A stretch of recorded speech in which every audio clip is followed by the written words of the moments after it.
What's up, everybody, and welcome to Not Your Grandfather's Vlog number 21. A lot of you already know this about me, but I'm a musician. I try to make it, as it were, in the music industry. Still kind of trying to, but kind of put it on the back burner. A few of the people that I've known, a few friends and people I know of have moved from my hometown, and they've made the venture out to places like Los Angeles and Houston and Austin, New York, and all that. And I've always personally been curious as to what it's like to do that for like a musician to go from, you know, your hometown and make that plunge.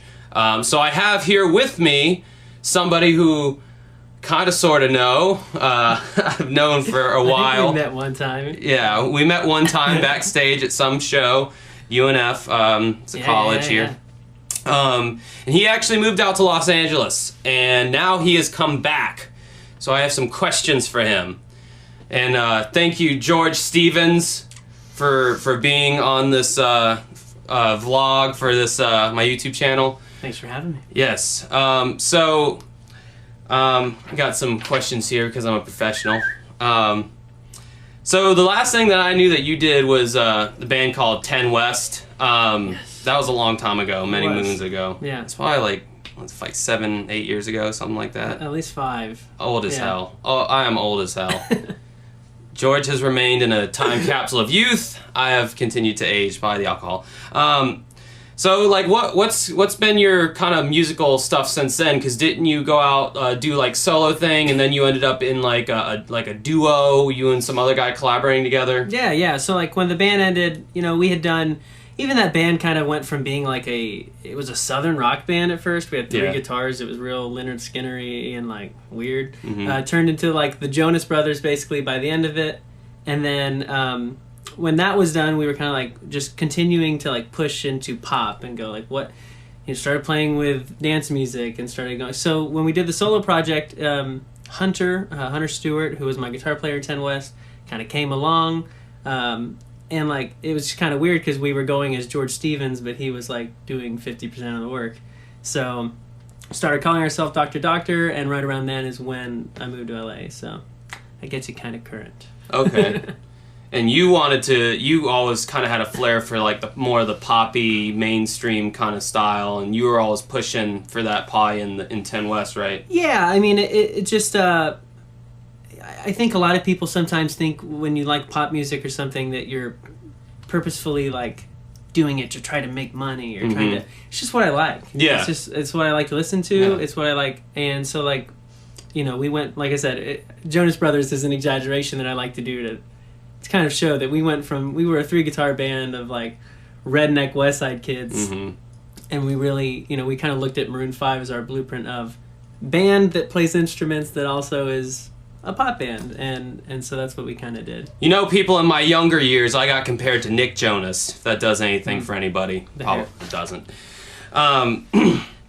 So you formed this band Dr. Doctor with your friend Andrew Hunter. I was testing to make sure he knew his own name. He passed if he guessed Hunter.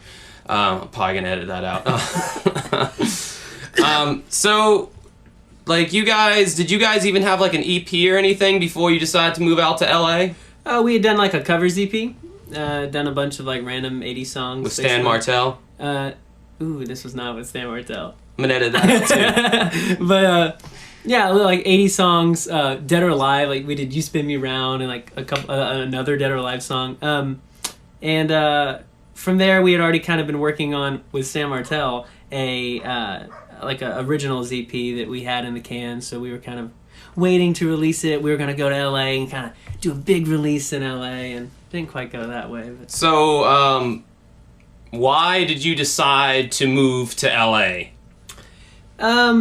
When we made the transition from being a rock band to being a pop duo thing, you know, we played shows. We had a dancer on stage and like playing a lot of tracks, and it's all about light show and things, and like kind of came to find really quickly, and I don't think it was a surprise, but came to find that like Jacksonville wasn't the most receptive place for something like that. Yeah. Yeah. And I think you know a little bit about that. That. So when it came to, I've been to LA before. I had went and visited a friend and loved it. Really had only been there for 4 or 5 days, but thought, this would be a cool place to go, and we just kind of decided to go.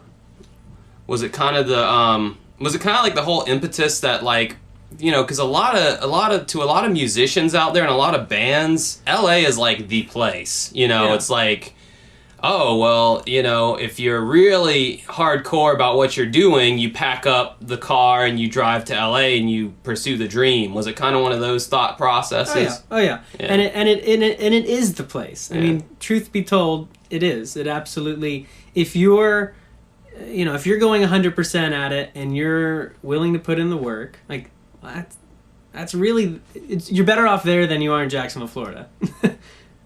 Or Richmond, Virginia, or Charlotte, North Carolina. I mean, it's just the place, man. So why choose Los Angeles as opposed to maybe Nashville or New York City or like Austin or some of those Texas towns are starting to get pretty hot now? Why LA? Was that just the mecca? Yeah, I mean, like, I don't know, like, to me, New York never crossed my mind. I don't think I could live in New York. It's pretty hardcore. I have a lot of like high school friends that actually moved to New York, and I see their like, what they pay in rent and like all this stuff. And I'm like, oh my god, like, and LA has its things, but like New York is a whole other thing. Nashville is super songwritery. It's for the songwriters, and it has a different culture about it that is more. I don't know. It's more like musician. I say that with like hand quotes because it's a little snootier feeling, Nashville, to me. I don't know if that's me being wrong, but I've always felt like if you were like a little bit pretentious about your craft as a musician, as a player, as a songwriter, then you would go to Nashville. Austin and those places honestly wasn't even on my radar at the time. It is more now than it was then, but like I still think it's a very roots music. That's wrong. I'm using stupid terms, but like if you're in a rock I think band, everyone knows. If you're in a band with guitars in it, Austin's probably a good place to go. For us, it was we're making dance music aimed at, pointed at pop radio, and like LA, man. It was just the logical one there. It makes sense. I mean, the band that I do, Dancing with Ghosts, it's similar in the sense that we use a lot of tracks and. I would like to get into, more visual aspects for sure because, if you don't have a, 12-piece band being able to replicate every single live element in your songs and you do have to use tracks, then obviously you want to have some kind of visual component on stage to make up for the fact that you don't have those band members. And yeah, Jacksonville's it's really not a place for that. No.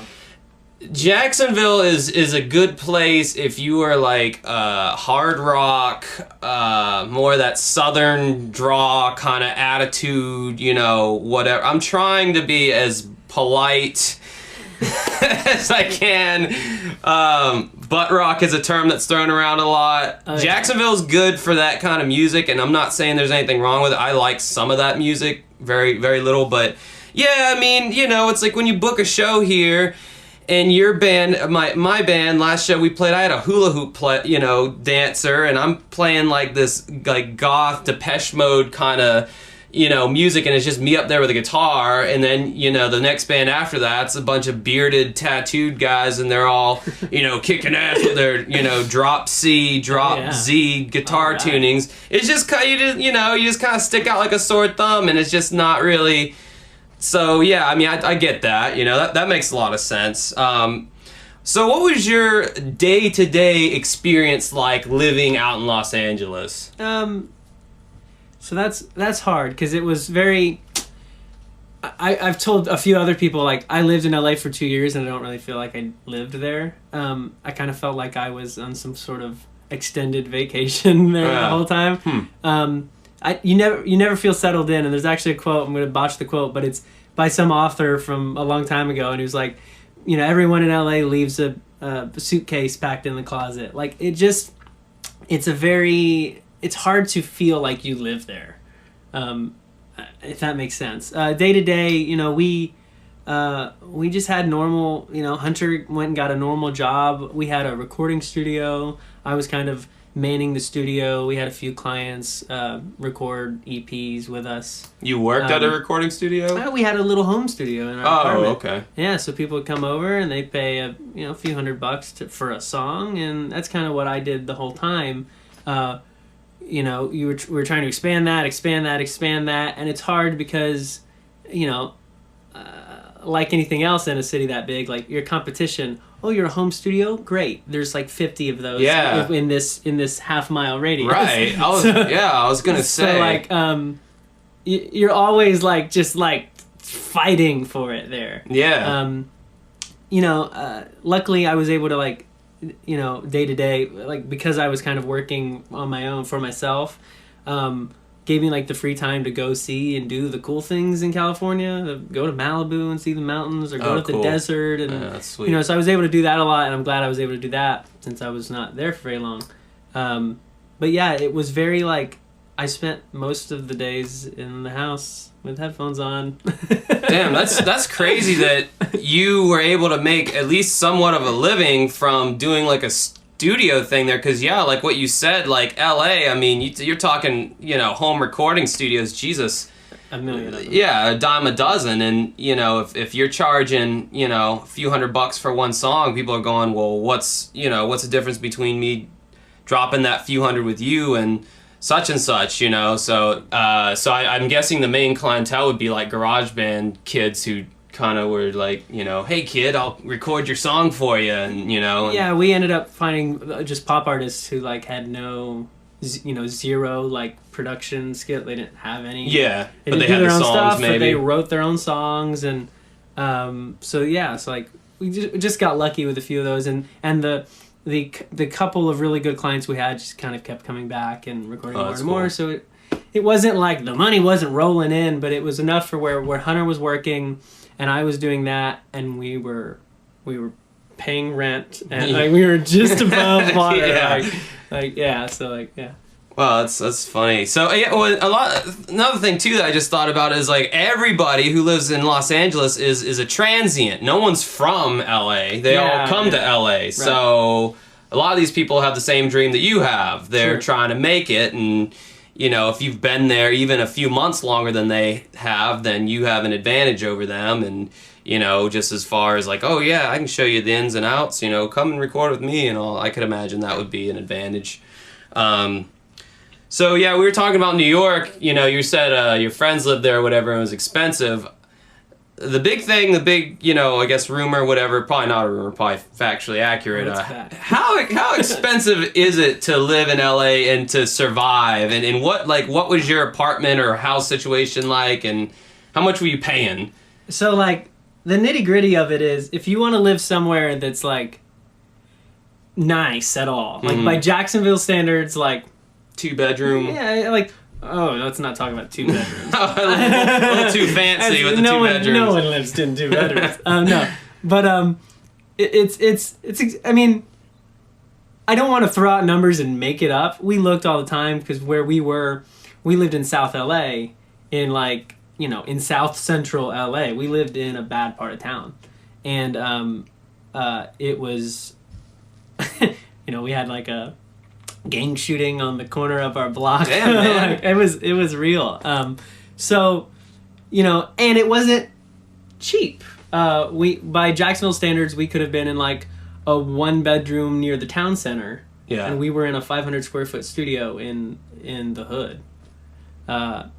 So like, we would look online like, okay, well, what is it for a studio in this like less hood part of town? And it, you'd be well into the like 1,100, 1,200 range, and you're talking about like not having a kitchen sink. Jesus. $1,200. It's just hard to like feel safe. Yeah. And have the money at the same time. Kind of have to pick one. What did your friend do for his part-time job? He worked full-time at a super random, like we had a lot of advantages when we moved there. I shouldn't say advantages, but like we got lucky with a few things. I have a second cousin.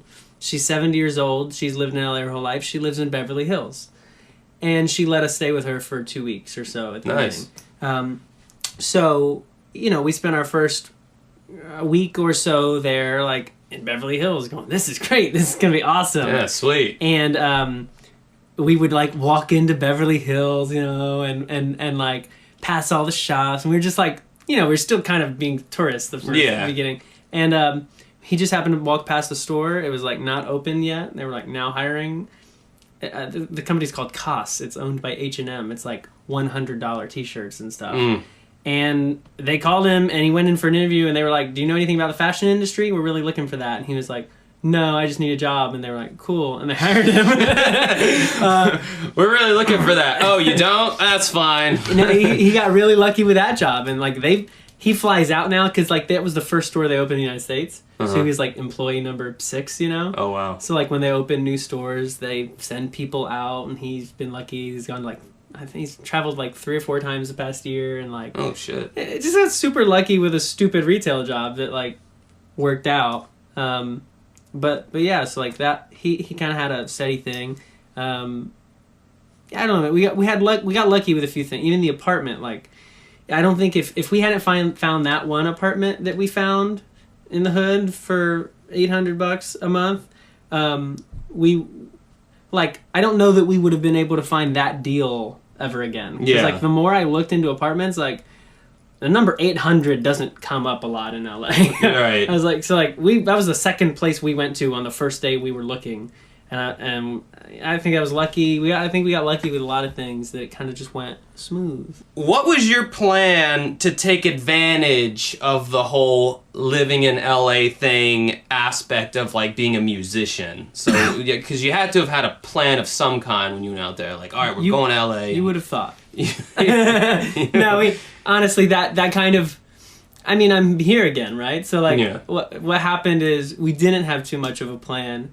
And we spent a lot of time going, like, we got to make sure this song is perfect before we were really perfectionists about everything we did. And what that basically caused to happen is that we never really started doing the things we should have been doing. We never went out and played a single show because we were so concerned about, like, how do we get ready for the show? How are we going to hire the band? Let's hire the band. And we'll put it out on Craigslist, and, like, we'd get a couple things, and, like, the people would suck, and we'd be like, no, that's not going to work. We just kind of spent too much time preparing, but never doing. Did you feel the pressure of, like, all these stories you hear about Poison doing their show on the Sunset Strip, and some A&R guy sees them, and they put on this kick-ass show, and it's like, you guys are signed. So maybe do you feel like pressure from those kind of stories? I don't know. I mean, I think I've always kind of been that way.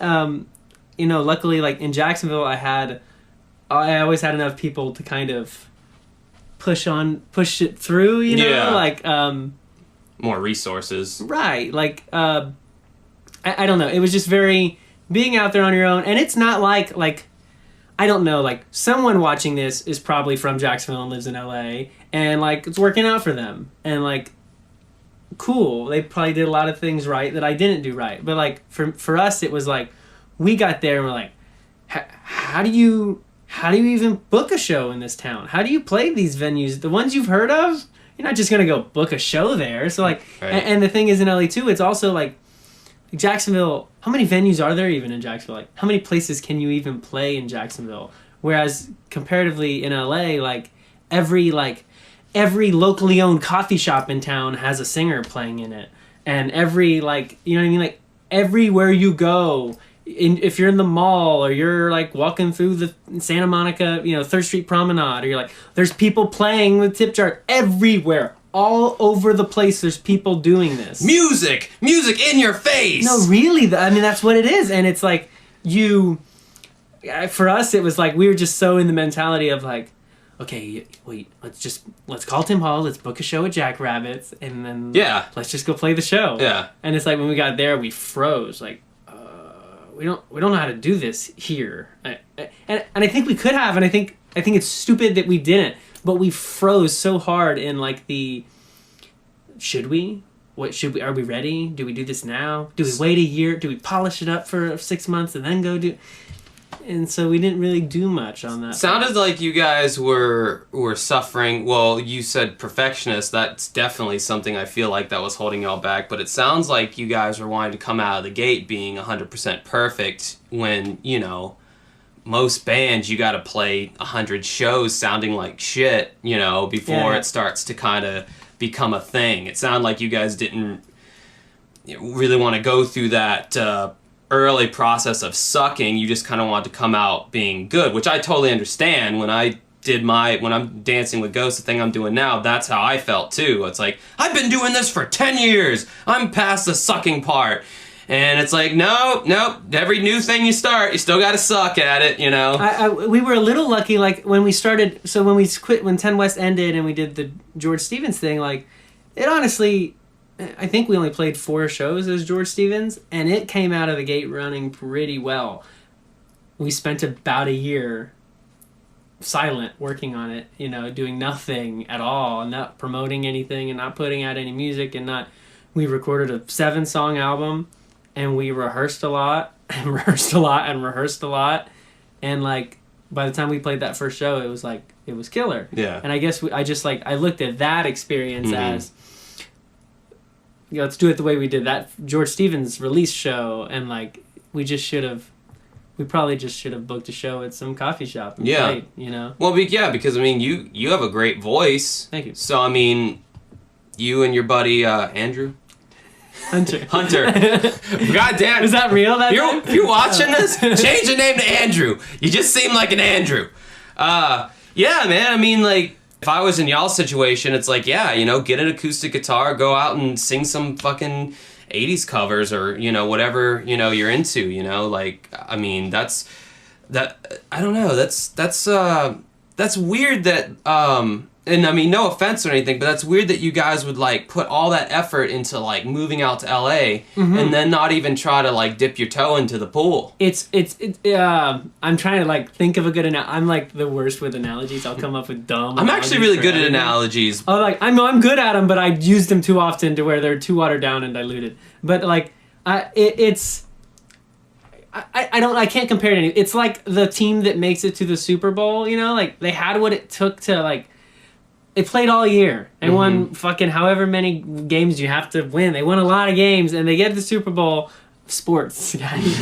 They get to the Super Bowl, and then they, like, get destroyed. And it's like, well, how did they... That guy didn't play like he normally would play, and the quarterback threw interceptions. And, like, it's kind of how we felt. Like, we... Up to the point we were there, we were, like, so motivated and so ready. And when we got there, it was like... Oh. Do you think you're overwhelmed? A little bit, but I mean, like, I wasn't surprised, I should say. Like, there wasn't a naivete to go, oh, we're going to go to LA and things are going to be great. Yeah. It wasn't like that. We knew. And, you know, my dad lived in LA for 2 years in the 80s. He went to school in Hollywood, the Guitar Technical Institute, which is now Musicians Institute, and, like, lived there for 2 years, and he kind of did the whole thing, you know, not exactly like ours, but, like, as a musician in LA, and, like, he stayed for 2 years and left and was like, wasn't for me. It was too competitive and too so, like, I wasn't surprised by that. But when you get there, it still is overwhelming. Yeah. It's still a lot. There's still a lot of people who are really, really good doing exactly what you're doing. Yeah. Well, I mean, that's what I've always heard about it. So when and why did you decide, fuck this, I'm gonna move back to Jacksonville, my hometown or whatever? Well, you know, like, it gets to be expensive. Obviously, we talked a little bit about that. And, like, at some point you're going, you know, I knew, self-aware enough to go, like, we're not really doing anything here. Like, this isn't happening. This isn't going. You know, me and Hunter, like, Hunter's still my best friend, but, like, we started, you know, he didn't know if he really wanted to do that anymore. Do I want to chase a career as a guitar player in a pop band? I don't know. I was like, okay. So, you know, we kind of, through talking through that and kind of going through that, I was like, do I need to be in LA right now? Do I need to be spending, you know, this much on rent and this much on, do I need to be doing this right now? No. I mean, it just came down to, like, not right now. I'm already thinking about moving back in a year or so. Okay. And I'm already, like, but I was in that moment. I was like, I'm here. I'm living with Hunter. Hunter's not sure if he wants to do this anymore. I do want to do it still, but it just seemed like the situation was falling apart and time to reset. Yeah. So, well, it's got to be, the fact that you've been out there or you lived out there for 2 years. Now maybe that you're back here, you can maybe develop a better game plan for going out next time. I certainly wouldn't ever go back as a, I'm going to be a pop star, which not quite what I went as there. But, second time around, I really decided to focus more on songwriting and production. It's kind of what I see myself as better at anyway. And, all the guys I look up to are songwriters and producers. So, I'm going in with a new game plan next time. But that's probably, a year or so. Yeah. Yeah. So this is a question that I talk about with my musician friends and everything. Something that I've considered myself with the internet and with the advent of YouTube and everything, which is where this video is going to end up.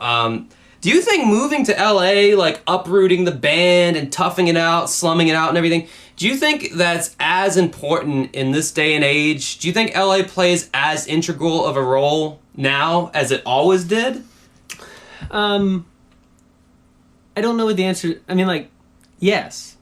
I think yes. It's tricky because it's obviously is it as much as it...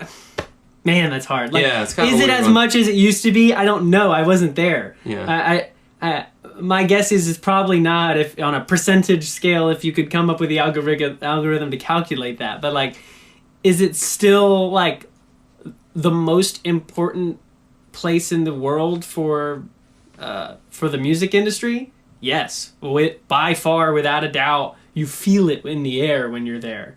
You feel it when you're walking past the Sony Records building, or when you drive past the Capitol Records tower. When you can tell that place is where it's at. Now, it doesn't mean, you know what I mean? I don't know, if you listen to the radio, see where bands come from, you're going to see people coming from all over the place. And so I don't know, you know what I mean? I don't know their story. I don't know how it works, but I think overwhelmingly, you see a lot of people who they say they're from we're from Oklahoma City, but they lived in LA for 4 years before they got signed. Yeah. And all those pop stars, all the Katy Perrys and Keshas and everyone who says they're not from LA, they all lived in LA when they made it. It's just where everyone is. Yeah. All right, so this interview got so intense, I changed the camera angles around. And that is the only reason this happened. Not because a battery died or memory ran out, because I'm a professional, people. But what I was saying about, to tag the question about, is LA really that necessary? Because I'm thinking about people like PewDiePie, who's got 50 million subscribers. And I'm thinking to myself, if this dude released some music, let's say 10 million of those 50 million people are actually going to check it out. Because, let's be honest. You got 10,000 followers, you put out something, 1,000 of them will check it out. It seems to be how it works. So he gets 10 million people to check it out. Let's say 3 million of those people actually dig it, and they actually like it. So just from YouTube alone, he's got 3 million people who like his stuff. Let's say 1.5 million of those 3 million actually buy it. So just from making dumbass videos, he's now a platinum selling artist. So I guess that's what ties into my question about, is LA really that necessary? Sure, but I don't... granted, everyone's not PewDiePie, but... As I say, I think he won the lottery of YouTube just as easy as you could win the lottery of making it as a musician in LA. Yeah. I don't think that... you might be better off actually just trying to go do it the normal way than trying to make it on YouTube. Yeah. But I don't know. Certainly YouTube and Facebook and the internet has changed it, you know what I mean? But I still think, what sells the most records still that people don't understand and it really does? Terrestrial FM radio.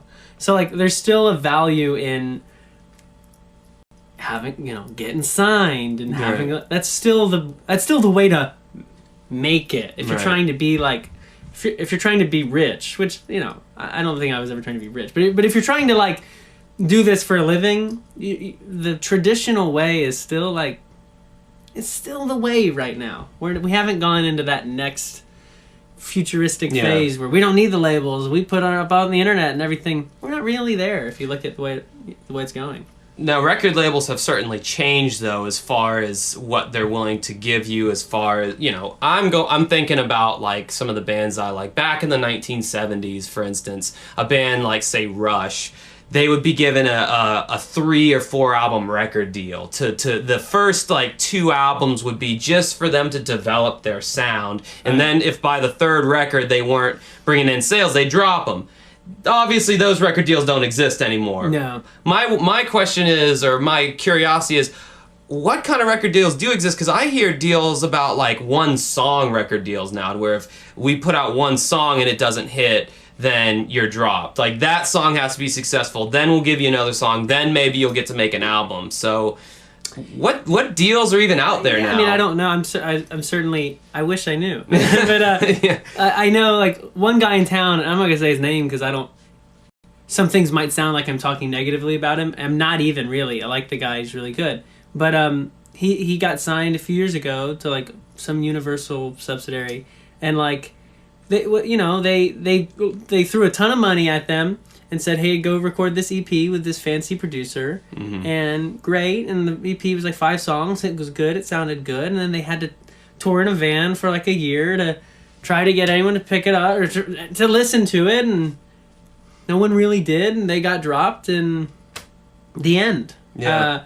And really, like, a lot of the time, the way that works out is like, guess who owes that money back to the label? Yeah. Like, every time that's how it works out. But I don't know how much of it they recouped. But like, you know, he's like that person is like the success story from Jacksonville the past 5 or so years, and it didn't work out.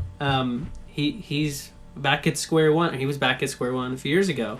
So like, you know, like it's certainly not what it used to be. The industry isn't what it used to be in any way. For guys like us, guys like me, like we weren't really there when it was kicking. Mm-hmm. So you kind of just got to take what it is and go, okay, this is the game now. These are the rules. But to you, kind of sticking to the traditional route of putting the band together, obviously the song, the product is always going to prevail over everything. I mean, if you have the songs, that's, I mean, that to me is the has always been and always will be kind of the ultimate thing. Obviously, promoting and having a good show and all that's great too. But you know, having a great song is everything. But to you, kind of the traditional format of hitting the road, touring, that kind of dealio. You know, moving to a city that's more known for the music and all that, and getting that record deal is still the way to go. I mean, I just mean like if we were talking about like artists, musicians who've had like successful careers from YouTube or Facebook or Vine, or anything like we're that. talking about 10 or less. Mm-hmm. I mean, like Justin Bieber comes to mind, and then like True. Shawn Mendes from Vine is happening right now, and then Carmen, they got a record deal a few years ago. It didn't really work out. YouTube, the girl that rapped. Carmen used to be a Christian band back in the 90s. Huh. Oh, how times have changed. And my old ass. I don't know who this person is. Well, it's pitiful. I mean, it's exactly my point that you don't know who she is. Yeah. She got signed, and L.A. Reid signed her, and it didn't work out. I think there's we could go into a whole other conversation about like the difference of like, I think there's a very big difference in what it takes to be a successful recording artist versus what it takes to be someone who wins a show like American Idol, right, or who has a successful YouTube channel or TV show. I think TV entertainment is not the music industry. There's a hard line in what the music buying public likes versus like the grandma on the couch watching The Voice. Right. And like, they're not always the same thing. They're always compatible. So I guess my strategy has always been like, I'll build a YouTube channel and have that as a backdoor way to always be promoting my music and get fans through the internet, and maybe build a tour around the cities where my fans conglomerate, rather than just let's throw a tour together, waste a lot of money and time, maybe gain 10 fans total from that tour, and it ends up costing me a lot of money and a lot of time. So I guess that's my approach to the internet. No, it's definitely, it has to be in all the above now. Like, yeah, 2060, true. You have to be doing everything. Yeah. Everywhere, all the time. But I just don't think it's like, I don't think you can go like, we don't play shows. We upload, YouTube videos. I don't think that you're not quite gonna get there. You know what I mean? Yeah, you got to play shows eventually. That's for sure. So, do you think in any way that you can get done here in Jacksonville what you could get done in LA? I mean, like, short answer, no. But like, being that I didn't get very much done in LA, I certainly could do more in Jacksonville. I mean, like, my 10 West certainly did better than like whatever the 2 years I spent in LA did. But like overall, I just think like you want to be where the stakes are higher. If you're playing high stakes, you want to be in a city like LA. It's almost I don't want to be like malicious sounding about Jacksonville and about the musicians here trying to like do it and like who really care and who care about the city, because there's a lot of those guys. That's a new thing that's kind of in the past few years where like the Elbow and the whole downtown thing, like people who like believe in Jacksonville. And so like I'm not shitting on those guys, but it's just like there's not really a comparison. LA is it's where everyone is. It's where it matters. It's where the culture wants it and accepts art and bands and music, and it's a totally different place, man. Yeah, I have a bunch of things floating around. Like I think a lot of creative people suffer from this, which is like I have like 8 projects that I'd really like to do. I'd like to start this band that sounds like this, and I'd like to do this country cover thing. I don't know, and then I'd like to have all these things I'd like to do. So I'm in the process of elimination, trying to go like, well, I'm not gonna do that one yet, so I'm narrowing it down. But like, I have a few things. Like, I'm looking at starting another band, just a rock band, and seeing where that goes. But I have a lot of ideas and a lot of things I would like to do, and I'm trying to sift through them right now. Kind of leading candidate is throw a hard rock band together and see where that goes. But, so the pop stuff is. Well, now that's easy now. We could get 3 hours in here. Very pop. I mean, like my favorite band is Def Leppard. Def Leppard's a hard rock band. It's also a pop band. True. And there's a we live in a world now where like metal is like a bunch of guys screaming and playing in drop tunings where you can't even physically hear the note. Right. Yeah. And like that's not I'm not interested in that type of music, but like I think music can be aggressive and heavy and still be melodic and good to listen absolutely. to. And that's what I want to do. But yeah, this conversation could go on for like another 3 hours, but I'm trying to keep this kind of somewhat short. But anyway, that was my interview with George Stevens. Is there anything that you're promoting or doing anything right now? No, I mean, my YouTube channel, if you could put that in the description. Sure. I'm just vlogging. It's not anything good. You probably don't want to watch it, but... Great marketing man right here. Very good, very good. You're almost as good at marketing yourself as I am at marketing myself. All right, anyway, thanks for talking to me and stopping by, and you guys have a good rest of your night.